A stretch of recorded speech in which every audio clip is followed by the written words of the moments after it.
মুসলিমদের পয়সায়, হিন্দুদের পয়সায়, আর বিদেশিদের এনজিওদের পয়সায়। বুঝতে পেরেছেন আমার ভাইয়েরা? এই পীর সাহেব নাকি দাবি করেছেন যে তিনি আহলে বায়েত, আওলাদে রসুল। আমরা জানি পূর্বে যিনি মাইজ ভান্ডারের পীর সাহেব ছিলেন ওনার কোনো বংশই পৃথিবীতে নাই, যারা আছে সব খাদেমের বংশ। কথা বুঝতে পেরেছেন? এটা আপনারা সাজরা তালাশ করবেন, সাজরায় দেখবেন যে তাদের আমি আওলাদে রসুল হযরত আব্বাসের বংশ, শাহ কেরামত আলী জৌনপুরী রহমতুল্লাহর নাতির ঘরের নাতি। আমি মুখে কোনোদিন বলবো না আমি আওলাদে রসুল। আমার কাছে চাইবেন, সাজরা বের করে দেখায় দিব ১৫০০ বছর আগে পর্যন্ত কিভাবে আমার পিতা থেকে আমার পিতা এইভাবে যেতে যেতে আল্লাহর হাবিবের চাচা আব্বাস পর্যন্ত পৌঁছেছে। মুখে মুখে বললে চলবে না। যারা আওলাদে রসুল দাবি করে তাদের কাছে বংশনামা তালাশ করেন, বংশনামায় দেখবেন আসলে বিষয়টা আছে কিনা।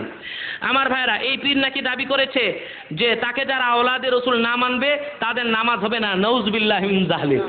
পাগল কথা বলতে সময় হুঁশ কিন্তু রাখে না, এটা জানেন? এটা জানেন আপনারা? কথাটি কোরআন হাদিসের দৃষ্টিতে কতটুকু সত্য? কোরআন হাদিস থেকে আমরা জানি যে ব্যক্তি হালাল রিজিক খায় না আর যার ঈমান নাই তার নামাজ সোজা কবুল হবে না। বুঝতে পেরেছেন? আল্লাহ তাআলা কোরআন শরীফে নিজে ফতোয়া দিয়েছেন, ওয়া মান ইয়াবতাগি গায়রাল ইসলামি দীনান ফালান ইউকবালা মিনহু। যে ব্যক্তি ইসলাম ছাড়া অন্য কিছুকে গ্রহণ করলো সেই ব্যক্তির নামাজ, রোজা, হজ, যাকাত কোনো কিছু আল্লাহ কবুল করবে না। কোরআন হাদিসে এই ভান্ডারি পীরের নাম লেখা নাই যে তার মুরিদ না হইলে কিছু কবুল হবে না। সেখানে আছে কোরআন হাদিস না মানলে নামাজ রোজা আল্লাহ কবুল করবেন না। অতএব যেই সব পীর গান বাদ্য করে সেই সব পীরের কাছ থেকে দূরে সরলে নামাজ রোজা কবুল হবে, আর তাদের হাত ধরলে নামাজ রোজা কবুল হবে না। কারণ আপনি তাদের হাত ধরার অর্থ হচ্ছে কোরআন হাদিসকে না মানা, ঠিক কিনা? কোরআন হাদিস বলতেছে কবর পূজা কইরো না, কবরে সিজদা কইরো না। কোরআন হাদিস বলতেছে গান বাদ্য হারাম। কোরআন হাদিস বলতেছে মহিলা কাছে আসতে দিও না। আর এইসব পীরদের কাছে আমরা দেখি তারা লোকনাথ ব্রহ্মচারীর মতো লেংটি পরে বসে থাকে, একদিকে পুরুষ পাওয়াটি পায় আরেকদিকে মহিলা পাওয়াটি পায়। তাহলে যারা কোরআন হাদিসের বিরুদ্ধে অবস্থান গ্রহণ করেছে তাদের হাত ধরলে নামাজ রোজা কবুল হইবে না, বরং তাদেরকে বাদ দিলে নামাজ রোজা কবুল হবে। আজানের সময় অনেক লোক দেখা যায় যে তারা দু হাতে চোখ মুছে, সম্পর্কে আপনার অভিমত কি? এটা তো জানতে পেরেছেন এটা জায়েজ, বুঝতে পেরেছেন? সবের কাজ, এটা করবেন, কোনো অসুবিধা নেই। তবে এটাকে ফরজ ওয়াজিব কেউ মনে করবেন না, করতেই হবে, না করলে কাফের হয়ে যাবে এই ধরনের মনে করবেন না।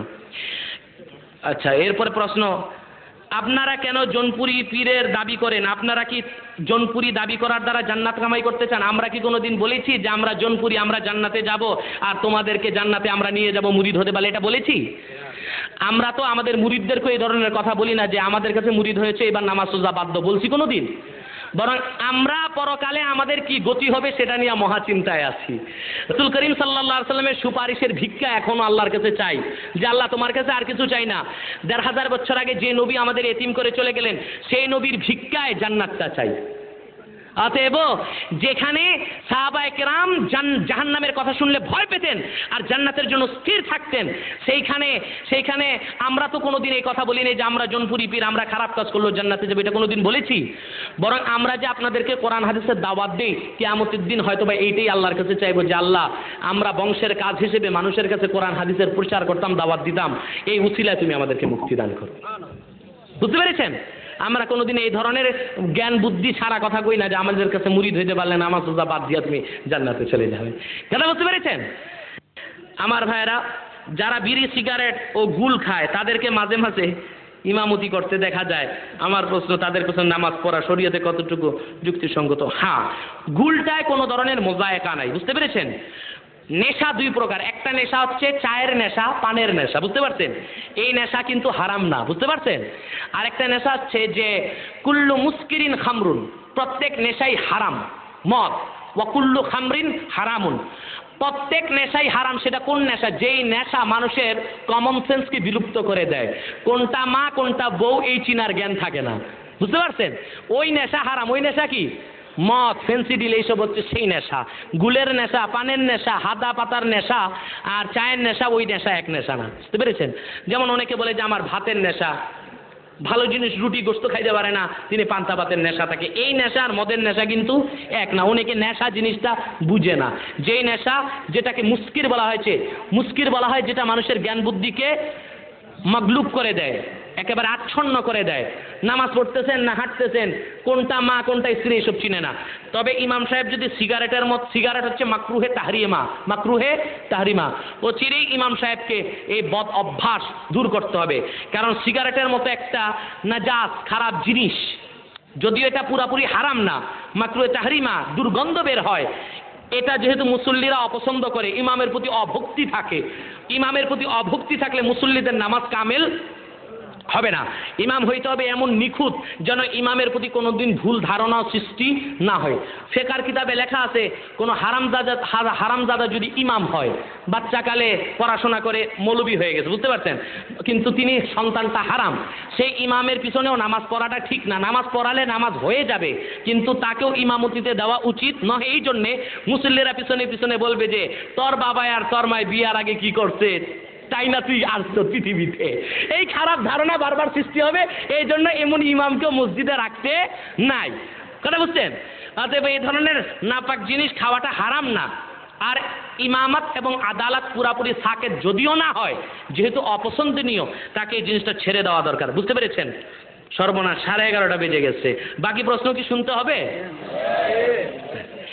কোনো এলাকায় বা কোনো জায়গায় যদি অনিসলামিক কাজ প্রতিরোধ করার জন্য ওলামায়ে কেরাম একত্রিত হয় এবং কোনো কি এটা লেখছে, হ্যাঁ এটা কি, এবং কোনো ওলামায়ে কেরামরা একত্রিত হয়, এটা কি একত্রিত এবং কোনো পদক্ষেপ নেই, আর ওই এলাকার মানুষ যদি তাতে বাধার সৃষ্টি করে, তাহলে তাদের কি রকম গুনাহ হতে পারে। দেখুন, ওলামায়ে কেরাম যখন কোনো এলাকায় ইসলাম বিরোধী কাজে প্রতিরোধের পদক্ষেপ নেয়, তারা কিন্তু নিজের থেকে কাজটা করে না, হুকুমটা মানে আল্লাহর রসুলের, ঠিক কি না? আল্লাহ রসুল হুকুম করেছেন, মান রাআ মিনকুম মুনকারান ফালিয়ুগাইয়িরহু বিয়াদিহি, তোমাদের মধ্যে কেউ যদি ইসলাম বিরোধী কাজ দেখে, মুনকার শরীয়ত বিরোধী কাজ দেখে, তার উচিত সে যেন তা হাত দিয়ে মিটায় দেয়। কি করে দেয়? বলুন সুবহানাল্লাহ। তাহলে আলেমরা আল্লাহর হাবিবের হাদিসের অনুসরণে মিটাইতে যাবে, আর যারা বাধা দিবে তারা আল্লাহর হাবিবের অনুসরণকারীদেরকে বাধা দিল নবীর হাদিস মানার ক্ষেত্রে, তাহলে অবশ্যই তারা জালেম, বিদ্রোহী, মুনাফিক এবং ফাসিক হয়ে যাবে। কথা বুঝতে পেরেছেন? আমরা প্রস্রাব পায়খানায় যে ঢিলা কুলুপ ব্যবহার করি, এটার গুরুত্ব শরীয়তের মধ্যে কতটুকু, না ব্যবহার করলে গুনাহগার হবে কিনা। দেখুন, এটা না ব্যবহার করলে যদি কারো নাপাকি হবার সম্ভাবনা না থাকে, গুনাহগার হবে না। কিন্তু ঢিলা কুলুকের গুরুত্ব এত বেশি, মদিনায় যখন আনসার সাহাবীরা ইস্তেঞ্জার পর ঢিলা কুলুক ব্যবহার করত, তখন তাদের শানে আল্লাহ তাআলা নাজিল করেছেন যে আল্লাহু ইউহিব্বুল মুতাতাহহিরিন, আল্লাহ তাআলা পবিত্রতা অর্জনকারীদেরকে ভালোবাসেন। তাহলে ঢিলা কুলুক ব্যবহার করাটা আল্লাহ চান, আল্লাহ ভালোবাসেন, ঠিক কিনা? অথবা আমাদেরও তাই তো চাওয়া উচিত, ঠিক কিনা? ঠিক কিনা আমার ভাইরা? তারপর প্রশ্ন হয়েছে যে কিছু লোক পীর সাহেবের মুরিদ হইয়া বিপদে পড়িলে বাবার নাম ভালো কাজে সফল হইলে বলে বাবারে দিয়া, এটা কি শরীয়তে বাইরে কিনা? আল্লাহ ছাড়া কাউকে বিপদে আপদে ডাকা শিরক এবং সম্পূর্ণ হারাম। কারণ আমার আল্লাহ কোরআনে সুস্পষ্ট আল্লাহর হাবিবের মাধ্যমে ইরশাদ করেছেন, লা তাদউ মাআল্লাহি ইলাহান আখার, তোমরা আল্লাহর সাথে অন্য কাউকে বিপদে আপদে ডেকো না। আমার আল্লাহ বলতেছেন ডাইকো না। আর কেউ যদি পীর সাহেবকে ডাকে, তাহলে সে আল্লাহ তাআলার ওয়ার্ডারকে সরাসরি অমান্য করতেছে, ঠিক কিনা? যে ব্যক্তি আল্লাহর ওয়ার্ডারকে অমান্য করার দুঃসাহস দেখায়, সে দাজ্জাল এবং কাযযাব ছাড়া কোনো কিছু হতে পারে না। আচ্ছা, হাতের নখ বড় রাখিলে ইবাদত হবে কিনা? হাতের নখ বড় রাখা হচ্ছে মাকরুহে তাহরিমা, অবশ্যই তা কাটিতে হইবে। আর বড় থাকিলে যদি অজুর পানি ভিতরে প্রবেশ না করে, তাহলে নামাজ এক ওয়াক্তও আদায় হবে না। আর ইচ্ছাকৃত বিনা অজুতে কেউ যদি নামাজে একটা সিজদা করে, তাহলে সে কাফের হয়ে যাবে। নামাজের মধ্যে নবীকে স্মরণ করার সাথে সাথে আহলে বায়াতদেরকেও স্মরণ করতে হবে, তা না হলে নামাজ হবে না। কথাটি মাইজভান্ডারী পীরের খলিফা নুরুল ইসলাম মাহফিলে বলেছেন। নুরুল ইসলাম নাম নুরুল ইসলাম, ইসলামের আলো, আসলে তিনি অন্ধকার, ঠিক না? এই নামাজে আল্লাহ ছাড়া কারো স্মরণ করা যাবে না। অনিচ্ছায় যদি আমরা আল্লাহ স্মরণ যেখানে, সেখানে নবীর স্মরণ আছে, ঠিক না? আমরা তাশাহুদে বলি আশহাদু আল্লা ইলাহা ইল্লাল্লাহ ওয়া আশহাদু আন্না মুহাম্মাদার আবদুহু ওয়া রাসূলুহু, বলি কিনা? মুহাম্মাদান আবদুহু ওয়া রাসূলুহু। আল্লাহর নাম উচ্চারণ করতে যায়, রাসূলের নাম উচ্চারণ করার সময় যদি ইচ্ছাকৃত না নবীর নাম মনে চলে আসলো, তাতে এটা খারাপের কিছু না। কিন্তু তার পাশাপাশি কোনো পীর সাহেব গাউসুল আজম খাজা বাবাকে মনে করলে নামাজ ভেঙে যাবে, নামাজ ভঙ্গ হয়ে যাবে এবং তা শিরক হয়ে যাবে। কারণ নামাজটা পড়ি আমরা কার জন্য? আমরা যখন নামাজে দাঁড়াই তখন কি বলি? ইন্নী ওয়াজ্জাহতু ওয়াজহিয়া, আমি মুখাপেক্ষী হইলাম লিল্লাযী, সেই সত্তার জন্য, ফাতারাস সামাওয়াতি ওয়াল আরদা হানিফা, যিনি আকাশ এবং জমিনকে তৈয়ার করেছেন সুচারুভাবে। তাহলে অর্থ আমি নামাজ পড়িতেছি আল্লাহর জন্য, সেখানে কোনো পীরকে যোগ করা যাবে না, নামাজ হবে না। আমার ভাইয়েরা, তারা বলেছে মাইজ ভান্ডারের খেলাফতি পীর নয়, এরা বেলায়েতি পীর, বেলায়েতের ক্ষমতা তাদের হাতে। বেলায়েত নাকি নবুয়তের ছায়া। নওজুবিল্লাহ, নওজুবিল্লাহ, নবুয়তের কোনো ছায়া পৃথিবীতে আসতে পারে না। তারা কাদিয়ানীদের মতো কাফের হয়ে গিয়েছে, কোনো সন্দেহ নাই। কারণ মির্জা গোলাম কাদিয়ানী দাবি করেছিল যে আমি নবী না, তবে নবীর ছায়া, আর আজ কাদিয়ানী কাফেরদের কথাই তারা উচ্চারণ করেছে। তাহলে আমরা বুঝতে পারতেছি কাদিয়ানী আর তাদের মধ্যে কোনো ভেদাভেদ নাই, ঠিক কিনা বলে? আল্লাহর হাবিব সাল্লাল্লাহু আলাইহি সাল্লামের পায়ের খরমের সমান, ধুলার সমান মূল্য আব্দুল কাদের জিলানী নিজে দাবি করতে পারলেন না, আর তিনি ছায়া হয়ে যাবেন। নাউযুবিল্লাহি মিন যালিক। নবুয়তের ছায়া এটা বলে কেমনে? নবী পাকের ছায়া ছিল তো নবী পাকের নবুয়তের ছায়া তারা পাইল কই? সুস্পষ্টভাবে তারা পথভ্রষ্ট এবং খতমে নবুয়তকে অস্বীকার করেছে, বেঈমান হয়ে গেছে, তাতে কোনো সন্দেহ নাই। আল্লাহ তাআলা এইসব দাজ্জালদের খপ্পর থেকে যেন রক্ষা করেন, বলুন আমিন। নামাজ সমস্ত অশ্লীলতাকে দূর করে, কিন্তু আমরা নামাজ পড়ি আবার অশ্লীল কাজও করি, তাহলে কি আমরা ধরে নিব আমাদের নামাজ কবুল হচ্ছে না? বড় সুন্দর প্রশ্ন করেছেন, এটা তো একটা স্বতন্ত্র আলোচনার দরকার ছিল। আল্লাহ তাআলা ইরশাদ করেছেন, ইন্নাস সালাতা তানহা আনিল ফাহশাই ওয়াল মুনকার, নিশ্চয়ই নামাজ সমস্ত অশ্লীল কাজ থেকে বিরত রাখে। আমাদের নামাজ আমাদেরকে খারাপ কাজ থেকে বিরত রাখে না, এই জন্যে নামাজের প্রারম্ভ হচ্ছে উজু। আমরা অজুটা ঠিক মতো করতে পারি না, কারণ অজু থেকে দুই প্রকার উজু করতে হয়। কয় প্রকার? একটা হচ্ছে আনজাস জাহিরি আর একটা আনজাসে বাতিনি। আপনি যখন হাত পা মুখ মাসা করবেন, এটা হচ্ছে বাহ্যিক নাপাক দূর করলেন, সাথে সাথে আপনাকে ভিতরের নাপাকটাও দূর করতে হবে। তা কিভাবে? যখন আপনি অজুতে হাত দিবেন তখন আপনাকে নিয়ত করতে হবে, আল্লাহ এই হাত দিয়া তোমার সামনে আমি গোলামের মতো দাঁড়াবো, এই হাত দিয়া ঘুষ আর সুদের পয়সা গ্রহণ করব না। যখন আপনি মাথা মসা করবেন তখন বলবেন, আয় আল্লাহ এই মাথা দিয়া তোমারকে চিন্তা করব, তোমার জিকির করব, তোমার ফিকির করব, এই মাথায় কোনোদিন আরেকজনকে হত্যা করার, সন্ত্রাসী করার চিন্তা মাথায় আনবো না। যখন পা ধৌত করতে যাইবেন তখন আপনি সংকল্প করবেন, আয় আল্লাহ এই পা দিয়ে আমি তোমার গোলামি করতে তোমার পবিত্র মসজিদে যাব, এই পা নিয়ে কোনোদিন সিনেমা হল, মদের আড্ডায় আর তাসের ঘরে যাব না। এই লোকটার পবিত্রতা দুই প্রকার হলো, একটা বাহ্যিক দৈহিক আর একটা আত্মিক। যে ব্যক্তি আত্মিক আর দৈহিক পবিত্রতা অর্জন করলো, তার নামাজটাকে অবশ্যই খারাপ থেকে বিরত রাখবে। ফজরের নামাজটাকে জোহর পর্যন্ত বিরত রাখবে, ঠিক কিনা? জোহরের সময় আবার নতুন ওযু করলে আসর পর্যন্ত বিরত রাখবে, আসর থেকে আবার মাগরিব পর্যন্ত তাকে পাপ কাজ থেকে বিরত রাখবে নামাজ, ঠিক কিনা বলেন? আর নামাজের ভিতরে দুইটা জিনিস দরকার, একটা হচ্ছে খুশু আর একটা হচ্ছে খুজু। খুজু হচ্ছে নামাজের মধ্যে দাঁড়াবেন এমনভাবে অঙ্গ প্রত্যঙ্গ যেন আল্লাহর গোলাম হয়ে যায়। ওই কিছু লোক আছে নামাজে দাঁড়ালে কান চুলকায়, কিছু লোক আছে নাক থেকে বষ্টি বের করে গোল করে আবার দেখে। আমি এটা দেখেছি এক মুসল্লিকে, উনি তাশাহুদে বসে বষ্টি বের করে গোল করে আবার দেখতেছে, কি ডিজাইনটা হইল। তওবা তওবা, নামাজের মধ্যে এক অঙ্গ তিনবারের বেশি খুজলানোটা নামাজকে ফাসেদ করে দেবে, বুঝতে পেরেছেন? তিনবার কেমনে? এমনি এমনি এমনি এমনি তিনবার না, এইভাবে একবার আবার উঠাবেন আবার আনবেন, এক অঙ্গে এতটুকু খুজলাতে পারবেন। এর বেশি এমনি ধরে আপনার যদি ওই কি আছে না টেমামাইসিন না কি খুজরি পাসরার দরকার, যেসব ঘায়ে ওই ঘা খুজলাবেন আপনার নামাজ আপনার হবে না, বুঝতে পেরেছেন? অনেকে আছে মসজিদে দেখা যায় যে ঠাস করে নিজের গালে নিজে চপেটাঘাত করে মশা মারার জন্য। মশা মারতে কি কামান লাগে নাকি? ওটাকে আস্তে করে সরায় দিলেই হয়, বুঝতে পেরেছেন? কথা বুঝতে পেরেছেন? অনেককে দেখা যায় সেজদায় গেছে, টুপি পরে গেছে, দুই হাতে টুপি তুলে চুলটারে ভাঁজ করে আবার টাইট মতো বসা। অথচ ফতুয়ার কিতাবে আসছে যে যে কোন ব্যক্তির যদি পাগড়ি পরে যায় সেজদায়, বুঝতে পেরেছেন? ইন সাকাতাত কালান সুয়াতুহু ফাআখাযাহা লা তাফসুদু সালাতুহু ওয়া আখাযাহা বিয়াদিন ওয়াহিদ। যদি কারো সেজদায় পাগড়ি পরে যায় আর এক হাতে সে সেটা ধরে মাথায় রাখে, তার নামাজ ভঙ্গ হবে না। লিয়ান্নাহু ইয়াতিম্মু বিয়াদিন ওয়াহিদ, কারণ সে কাজটা পরিপূর্ণ করলো এক হাতে। যদি সে এক হাতে পাগড়ি ধরে আর এক হাতে চুল ঠিক করে তারপর পাগড়ি বসে, নামাজ তার ভেঙে যাবে, ফাসেদ হয়ে যাবে। কথা বুঝতে পেরেছেন? অথবা নামাজে এই যে অঙ্গ প্রত্যঙ্গকে আল্লাহ তাআলার জন্য একেবারে বিন্যস্ত করে দেওয়া, নাভির নিচে হাত বাঁধা, এটা হচ্ছে খুজু। আযা শব্দ থেকে আযা বলা হয় অঙ্গকে, বুঝতে পেরেছেন? আর খুশু হচ্ছে আপনার চতুর্মুখী চিন্তাকে, বাজার থেকে, ঘাট থেকে, স্ত্রী থেকে, দোকান থেকে, মাঠ থেকে, ঘাট থেকে চিন্তা সরায়া চিন্তাটা শুধু আল্লাহর ফিকিরে রাখার নাম হচ্ছে খুশু। কি নাম? খুশু।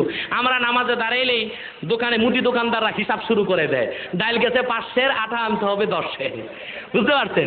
নামাজে গেলে দুনিয়ার হিসাব মিলানো শুরু করে। এই জন্য আমাদের নামাজ পড়তে পড়তে কপালে টিক্কা হয়ে যায়, বুঝতে পারছেন? কিন্তু খুশু না থাকার কারণে আমাদের নামাজ আমাদেরকে সুদ থেকেও ফিরায় নেয়, ঘুষ থেকেও ফিরায় নেয়। তবে হ্যাঁ, কারণ আমাদের যদি ইচ্ছা করলেও খুশু না হয়, তারপরও সে নামাজ ছাড়তে পারবে না, নামাজটাকে পড়েই যেতে হবে। কবুল হোক না হোক, নামাজ পড়ার জিম্মাদারি থেকে সে বেঁচে যাবে। কথা বুঝতে পেরেছেন? কবুল করা না করার মালিক তো আল্লাহ, কিন্তু নামাজটাকে আদায় করতেই হবে। যদি তার নামাজের ক্ষেত্রে খুশু না আসে, ইচ্ছা করলেও বারবার চতুর্মুখী চিন্তা চলে আসে, তবুও নামাজ ছাড়তে পারবে না। কিয়ামতের দিন হয়তোবা নামাজের জিম্মাদারি থেকে আল্লাহ তাকে রক্ষা করবেন। নামাজ সমস্ত, এটা প্রশ্ন হচ্ছে, কোন মসজিদের ইমাম যদি বেদাত করে বা বেদাতের স্বীকৃতি দেয়, তাহলে ওই ইমামের পিছনে নামাজ পড়ে নামাজ কবুল হবে কিনা? একেবারেই নামাজ কবুল হবে না, ইমামকে সাথে সাথে বের করে দিতে হবে, আর বেদাত ছাড়া ইমামকে রাখতে হবে। কারণ হাদিস শরীফের মধ্যে এসেছে, আল্লাহর হাবিব ইরশাদ করেছেন, মান ওয়াক্কারা সাহিবা বিদাতিন ফাকাদ আনা আলা হাদামিল ইসলাম। যে ব্যক্তি কোনো বেদাতপন্থীকে সম্মান করলো, সে যেন ইসলাম ধ্বংসের ব্যাপারে সাহায্য করলো।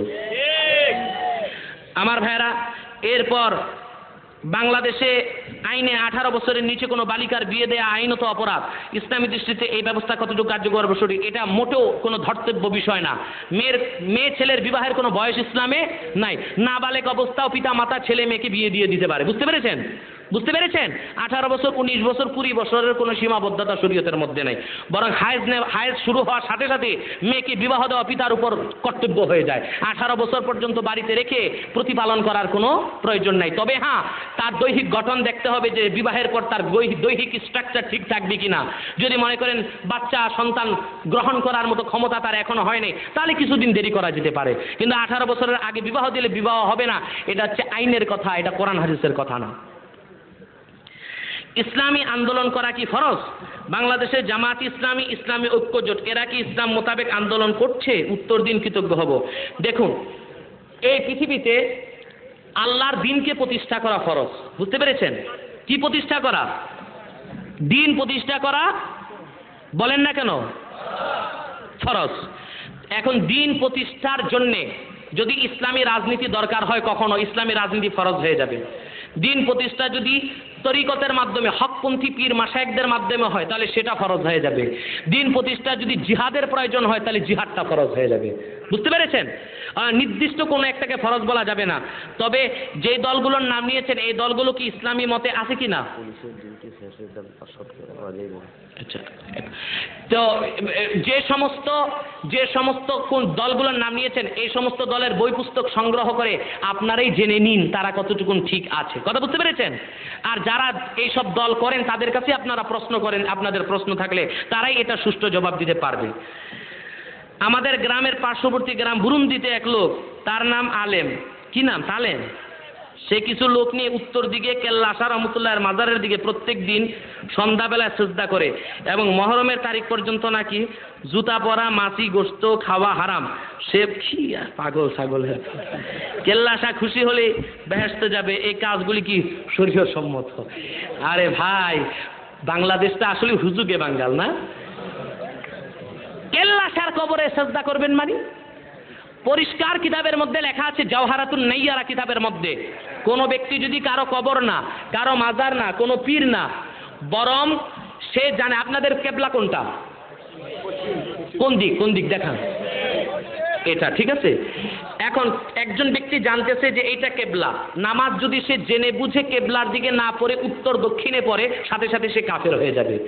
অতএব নামাজের ক্ষেত্রে যদি পশ্চিমকে বাদ দিয়ে অন্য দিক সিজদা করলে কুফরি হয়, নামাজ না বরং আরেক কেল্লাসার কবরের দিকে সিজদা করলে তা যে ডবল শিরক হবে, তাতে সন্দেহ আছে? এই এলাকার আলেমদের দায়িত্ব হচ্ছে সেই লোককে যথোপযুক্ত শাস্তি দিয়ে পুলিশের হ্যান্ডওভার করা। এই দেশের মধ্যে শিরকি কাজ হইতে দেওয়া হবে না, ঠিক কিনা বলেন? হিন্দুদের মূর্তি পূজার চেয়ে তো জঘন্যতম শিরকি কাজ তারা করে চলছে, অবশ্যই তা ভেঙ্গে চলে চুরমার করে দেওয়া আলেমদের দায়িত্ব। যেহেতু এই দেশ ইসলামী দেশ না, হস্তক্ষেপ করার আগে পুলিশ প্রশাসনকে নিয়ে সঙ্গে যাবেন। সরাসরি আপনারা পুলিশ প্রশাসনকে স্মারকলিপি পেশ করুন, চূড়ান্ত আলটিমেটাম দিয়ে দিন, এতদিনের মধ্যে এই আস্তানার উত্তর দিকের কবর পূজা বন্ধ না করলে অবশ্যই আমরা হস্তক্ষেপ করব। রাজি আছেন মুসলমান?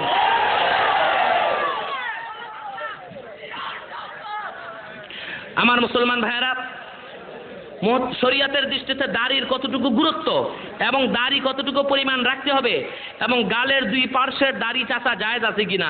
দাড়ির আরবি কি? লেহিয়া। লেহিয়া লেহিয়া বলা হয় একখানা হাড্ডি কানের লতির পাশ থেকে এখানে এসেছে, আরেকটা হাড্ডি কানের লতির পাশ থেকে এখানে এসে জোড়া লেগেছে। যেখানে জোড়া লেগেছে এটার আকারটা হয়ে গেছে আরবি নুন অক্ষরের মতো, বুঝতে পেরেছেন?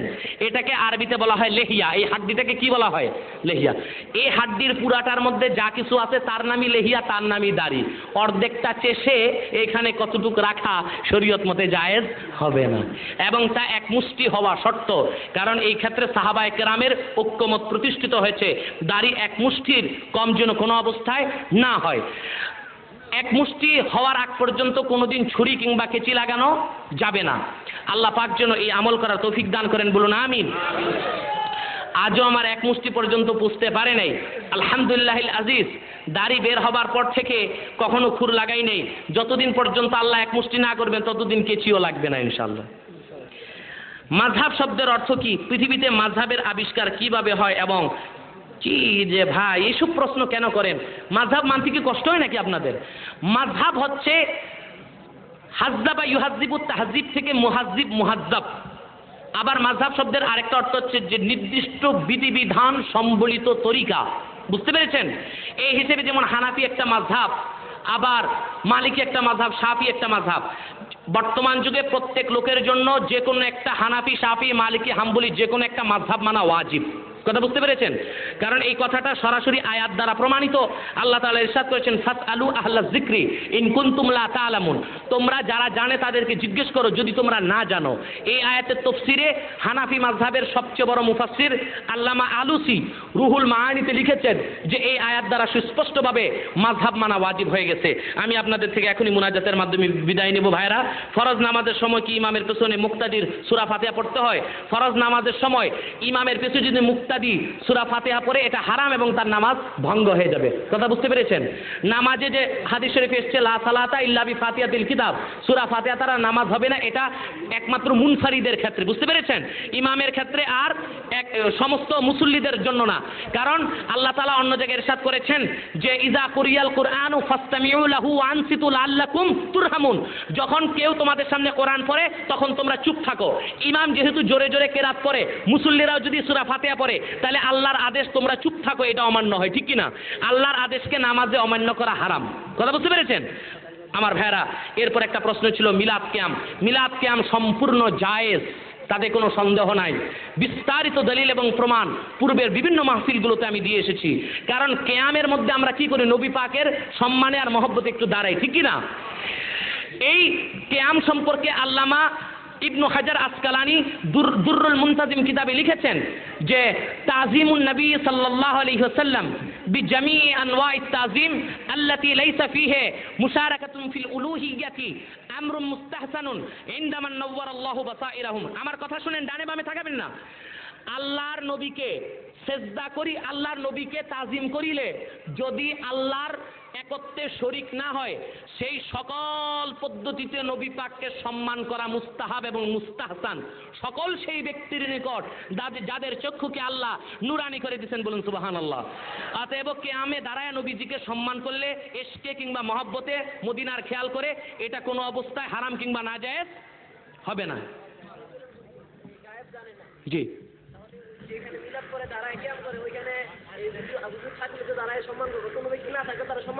কিয়াম কয় প্রকার? এই কিয়ামটা কয় প্রকার? দাঁড়াও, তুমি দাঁড়াও না, তুমি বেয়াদব ছেলে। কিয়াম কয় প্রকার? আমি বলি কিয়াম কয় প্রকার? তুমি কোন জামাতে পড়ো? কি করো তুমি? কিসে চাকরি করো? তুমি মেয়ে আদার ব্যাপারে এসো জাহাজের খবর নিতে। কেয়াম হচ্ছে দুই প্রকার, একটা কেয়াম মুসাররাত, যেটা আনন্দের কারণে দাঁড়ানোটা, কারো উপস্থিতিতে দাঁড়াইতে হয় না। হাদিস শরীফের মধ্যে আসছে, এক ইহুদির লাশ আল্লাহর হাবিবের সামনে দিয়ে যাচ্ছিল, তখন আল্লাহর হাবিব বলছেন যে কুমুলি হাজাল মাইয়িত, এই মাইয়িতের জন্য দাঁড়াও। তখন সাহাবায়ে কেরাম দাঁড়ায় বলেন, হুজুর হাজা মাইয়িতুল ইহুদ, একটা ইহুদির লাশ এটা। আল্লাহর হাবিব বলেন, তারপরও সে একটা মানুষ। আপনারাই বলেন, ইহুদির জন্য যে আল্লাহর হাবিব দাঁড়াইতে বলছেন, ইহুদির লাশ দেখা, ইহুদি কি হাজির ছিল না গায়েব ছিল? কই মরে গেলে মানুষ আবার হাজির থাকে নাকি? যে ইহুদি, তার লাশটা কি মানুষ নাকি? লাশটা মানুষ, ইহুদি মানুষটা তো চলে গেছে আল্লাহর কাছে, তার লাশ হাজির না গায়েব? এক ইহুদি গায়েবের জন্য দাঁড়ানো যে জায়েজ হয়, আল্লাহর হাবিব মদিনায় শুয়ে আছেন, যদিও তিনি হাজির না হন, তারপরও দাঁড়ানো জায়েজ। আর আমরা যখন তাওয়াল্লুদে পড়ি তখন কি পড়ি? নবী পাক পৃথিবীতে আসছেন, পৃথিবীতে আলোড়ন সৃষ্টি হয়েছে, ঠিক না? এই আনন্দের খাতিরে দাঁড়ানো হয়, এই দাঁড়ানোটাকে কিয়ামুল মুসাররাত বলা হয়। মোটেও পড়াশোনা করো নাই তুমি আসছে প্রশ্ন করতে, তুমি তো শুনবা আমি কি বলি। তোমার কোনো মৌলবী যদি কিয়ামের বিরুদ্ধে থাকে ডেট করো, আমি আসবো। তোমরা এইসব বাড়াবাড়ি করে ভান্ডারি সুন্নিদেরকে উঠাইছো, এর জন্য তোমরাও দায়ী। তোমরা ওহাবি, তোমরা শয়তান, দুশমনে রাসূল, রাসূলের সাথে দাঁড়াইতে চাও না, বেয়াদব ছেড়ে কোথাকার। যদি কিয়ামের বিরুদ্ধে কেউ বলতে চায়, আমি আসতে প্রস্তুত আছি। তোমার যদি কোনো আলেম থাকে তুমি বসাও, যদি কেউ না বসে তাহলে কোনোদিন কিয়ামের বিরুদ্ধে বলবা না।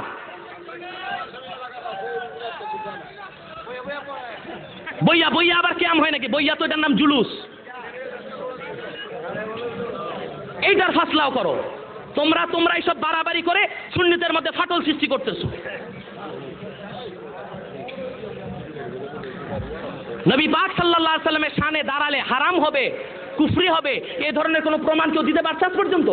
নবী পাকের মহব্বতে দাঁড়ানোটা এটা একটা মুস্তাহসান, আমরা এটা ফরজ বলি না, সওয়াবের কাজ। দাঁড়াইলাম মহব্বতে দাঁড়াই আমরা, এটাকে বলা হয় কিয়ামে মুসাররাত। এখন কিয়ামে মুসাররাতকে এটার অর্থ তো তুমি জানো না, তোমার মৌলবি আসলে না বুঝাই দিতাম কিতাব থেকে কিয়ামে মুসাররাত কারে কয়। একটা খুশির খবর শুনলে আমরা লাভ দিয়া দাঁড়ায় যাই না? দাঁড়াই কিনা? খুশিটা কি চোখে দেখি? নবী দুনিয়াতে আসছে, এই খুশিতে যে দাঁড়ায় এইটাই কিয়ামে মুসাররাত। এটার জন্য হাজির থাকা শর্ত না। আর নবী পাক রওজা শরীফে শুয়ে সব কিছু তিনি দেখতে পারেন, এই ক্ষমতা আল্লাহ ওনাকে দিয়েছেন। এই জন্য ওনাকে হাজির নাজির বলি না আমরা, কারণ তিনি একই সময়ে আল্লাহ সবকিছু দেখেন। আর নবী পাক সাল্লাল্লাহু আলাইহি সাল্লাম মুজিজাতান হাজির হইতেও পারেন কোথাও, কোথায় হাজির হয়েছেন কোথাও হয়নি কিছুই তো জানি না, এই জন্য আমরা দাঁড়ায় যাই, ঠিক কি না? আল্লাহ তাআলা বুঝার তৌফিক দান করেন, বলুন আমিন। সংক্ষিপ্ত মিলাদ করব। আচ্ছা, আমি মুনাজাতের আগে সময় দেব। বিসমিল্লাহির রহমানির রহিম।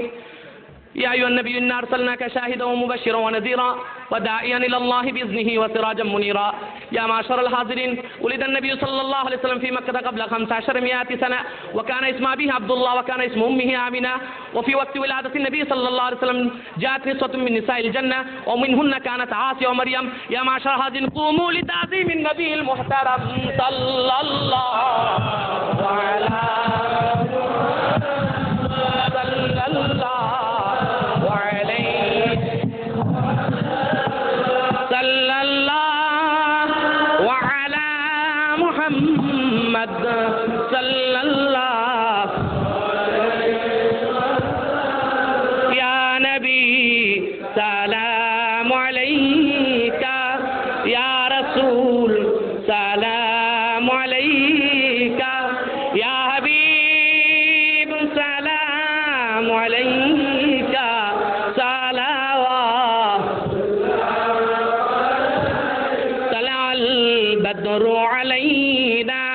من ثنيات الوداع وجب الشكر علينا ما دعا لله